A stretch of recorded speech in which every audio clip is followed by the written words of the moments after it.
Hi there, Sagittarius. Thank you for joining me for your monthly forecast for March. The prime piece of news for you this month is the arrival on the 6th of Mars in your sign.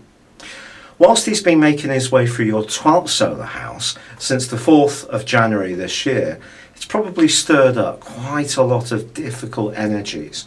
Sometimes you may have felt quite angry but not quite known why, and at other times felt rather tearful. Now once Mars moves into our own sign, we can feel a greater sense of self-possession. But the really wonderful news is that Mars is going to be with you for an extended period this year of 5 whole months. Now it's going to happen in 2 phases. The first phase is pretty well until the end of May. And this is really going to fire you up this month from the 6th and give you a lot of desire to really take a firmer grip on your life direction. But there are some complexities as well because, of course, Saturn, the planet of structure and of restriction, has been in your sign too for 7 of the last 13 months. Now this is asking you to really narrow your focus and to really work very hard at the things that are vitally important and clear out of your situation anything which is not really essential. But Mars works in a different way. It's asking you to be much more go-getting, much more assertive, and it could see you at times being a bit more impatient.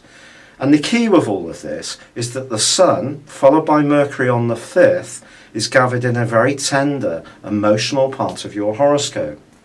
Now if you remember, there was a time when Saturn was squaring up with Neptune across these 2 positions. So we have a similar kind of energy. And it all comes to the boil on the back of the solar eclipse on the 9th of March. Now this is really asking you to think about the basic structure, foundations and security in your life. And it provides a backdrop for the next 6 months. So you're going to have to work at it.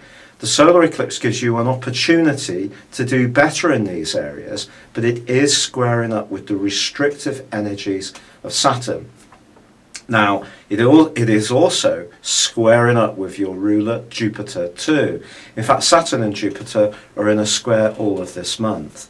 And that's really saying to you that whatever you're trying to do, especially around worldly involvements, to do with your professional aims, goals and ambitions, they need to be realistic. And they need to work in a way which feels comfortable to you, that you feel emotionally at ease in. So it's all very well having a big promotion if there's part of you that feels totally overwhelmed, never sees your loved ones, and the money alone is probably not going to make you feel very happy.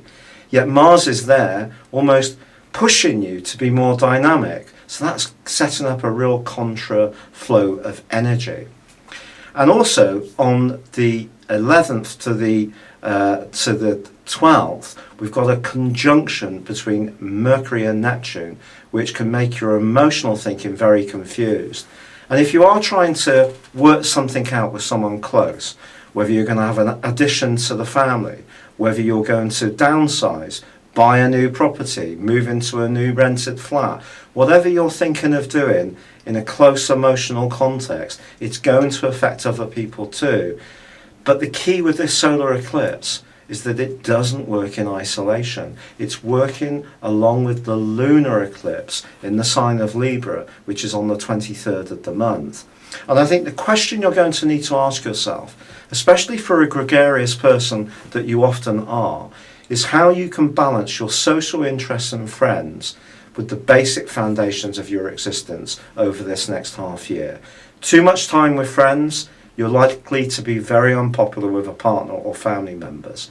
Too much time at home, really navel gazing, can see you away from that mental stimulation you get when you get together with bright and bubbly people. It's about finding a balance. Now, Venus is going to be moving as well on the 12th into this very tender zone, and making sure that your home comforts are just so is going to be important. Some kind of redecoration, buying some new furnishings, making where you live feel that much more comfortable is going to be a big driver for you. But once the Sun moves on the 20th, followed by Mercury on the 22nd, into your sister fire sign of Aries, it's much more about having fun, being more outgoing, seeking out more entertaining possibilities, and then you hit that lunar eclipse. So balancing your time and the people who really matter in terms of your priorities is going to be a big part of your challenge this month. Ironically, Saturn in your sign is forging a great link with Uranus. So if you are making some slow but sure changes in your world, which can be good for you, they can work well. But if you try to force the pace, especially with Mars's help, I do feel that there can be some clashes. And you can also find yourself overheating your body and ending up with temperatures and having fevers and suffering with some heavy colds.